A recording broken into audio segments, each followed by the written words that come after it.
is Siti Nursyaliza. I'm from S1 Manajemen, Fakulti Economic and Business, Universitas Pancasakti Bekasi. Let me to present about simple present tense. Table of the content, the first verbal, the second nominal, and the third simple present tense. The first simple present tense. Simple present tense ini merupakan tenses yang digunakan untuk membicarakan sesuatu yang umum atau sesuatu yang terjadi secara berulang-ulang, dan juga sesuatu kebenaran umum yang biasa kita ketahui adalah fakta. Simple present tense ini sering digunakan sehari-hari. Untuk mengenali bahwa sebuah kalimat merupakan simple present tense, ada beberapa cara yang bisa kita lakukan. Salah satunya adalah kalimat tersebut pasti menggunakan kata kerja bentuk dasar atau verb one. Simple present tense ini terbagi menjadi dua kalimat, yaitu verbal simple present tense dan nominal simple present tense. Untuk mengetahui apa sih verbal dan nominal, apa perbedaannya dan apa rumusnya, kita lanjut yuk. The second, verbal simple present tense. Nah, verbal simple present tense ini adalah kalimat bahasa Inggris yang digunakan untuk menunjukkan apakah suatu kegiatan atau situasi sudah berlangsung, sedang berlangsung, atau akan berlangsung. Di verbal simple present tense ini terbagi menjadi 3 pola kalimat ya teman-teman. Ada yang afirmatif, ada yang negatif, dan juga ada yang interrogatif. Untuk afirmatif atau kalimat yang positif, rumusnya adalah subject plus one plus object. Dan yang negatif, ada subject plus do atau does plus not plus verb one plus object. Dan yang terakhir yaitu interrogatif, rumusnya adalah do atau does plus subject plus verb one plus interrogatif. Bentuk spelling kata kerja pada orang ketiga, he, she, it, tergantung dari akhiran kata kerja atau verb tersebut. Yang pertama, untuk kata kerja yang berakhiran O, CH, SH, X, dan Z ditambahkan S. Contohnya ada go menjadi goes, was menjadi washes, kiss menjadi kisses, box menjadi boxes, and fix menjadi fixes. Di sini sudah tertera ya teman-teman. Go itu akhirannya O lalu ditambah ES.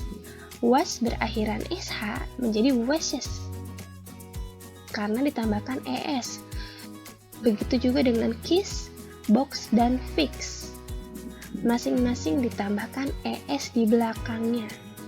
Lalu lanjut yang kedua, untuk kata kerja yang berakhiran konsonan Y, hilangkan Y dan ditambahkan IES. Contohnya ada carry, ada study, ada worry, dan ada marry. Konsonan itu huruf abjad selain A, I, U, E, O. Karena ini bukan A, I, U, E, O yaitu R, lalu di belakangnya ada Y, maka ditambahkan IES. Seperti ini ya teman-teman. Ini ada huruf konsonan dan ini Y, ini juga sama, masing-masing ditambahkan IES. Paham ya teman-teman? Lalu yang ketiga, untuk kata kerja yang berakhiran vokal plus Y, cukup ditambahkan S. Contohnya ada di place, say menjadi says, and enjoy menjadi enjoys. Kata kerja yang berakhiran vokal. Vokal seperti yang aku bilang tadi, vokal itu adalah A, I, U, E, O. Di sini play, akhirannya A plus Y, lalu say belakangnya A plus Y, and enjoy belakangnya O dan juga plus Y. Masing-masing ditambahkan huruf S. Kalian fokus ke sini ya teman-teman. Vokal plus Y cukup ditambahkan S. Lalu ini konsonan plus Y dihilangkan Y dan ditambahkan IS. Y-nya dihapus ditambahkan IES. Dan yang ini perhatikan di sini ya teman-teman, ada O, CH, SH, X, dan Z. Kemudian untuk menentukan kapan menggunakan do dan kapan menggunakan does adalah do itu digunakan pada subjek Ayu Dewi dan does digunakan pada subjek he, she, it. Nah, lanjut ya teman-teman. Jadi di sini itu ada contoh dari verbal simple present tense. Bukan contoh dari do atau does aja, tapi yang akhirannya konsonan dan yang akhirannya vokal. Di sini ada semua nih. Yang pertama ada we go to school by bus, kami berangkat ke sekolah menggunakan bis. Lalu she goes to school by bicycle, dia pergi ke sekolah menggunakan sepeda. My friend lives in Bandung, teman saya tinggal di Bandung. We don't live in the city, kami tidak tinggal di kota itu. Dan do you know her name? Apakah kamu mengetahui nama dia? Next. The last atau yang terakhir yaitu ada nominal simple present tense. Nominal simple present tense adalah kalimat yang menggunakan to be atau kata kerjanya tidak menunjukkan suatu aksi. Rumusnya sama seperti verbal yang tadi, ada afirmatif, negatif, dan juga interrogatif. Di sini rumus yang pertama yaitu untuk afirmatif atau positif ada subjek plus to be. To be-nya itu hanya am, is, dan juga are, lalu plus objek. Dan yang negatif ada subjek plus to be plus not plus objek. Dan yang terakhir yaitu interrogatif atau pertanyaan, to be plus subjek plus objek. Jadi memang rumusnya seperti ini ya teman-teman. Kalau misalkan untuk pertanyaan itu memang dibalik ya. Nih, ditukar posisinya. Yang awalnya subjek dulu baru to be menjadi to be dulu lalu subjek. Memang seperti ini rumusnya ya teman-teman.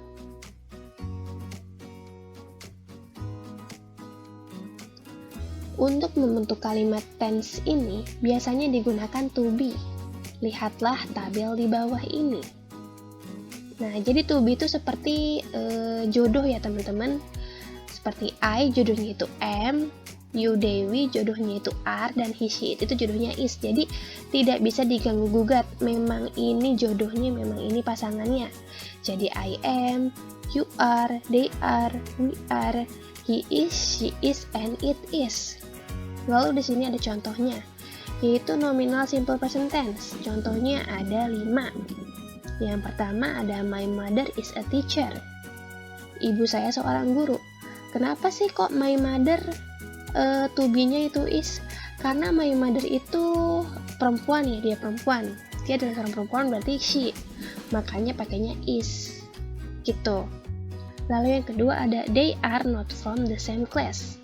Mereka bukan berasal dari kelas yang sama atau mereka bukan teman sekelas kita gitu ya teman-teman. Nah, di sini memang rumusnya lagi nih. They itu pasangannya adalah are. Nih, kita lihat aja tabelnya. They are, ya kan? Lalu ini ada contoh kalimat afirmatif, kalimat negatif, dan juga kalimat interrogatif. Yang afirmatif, she is a student. Dia adalah seorang siswa.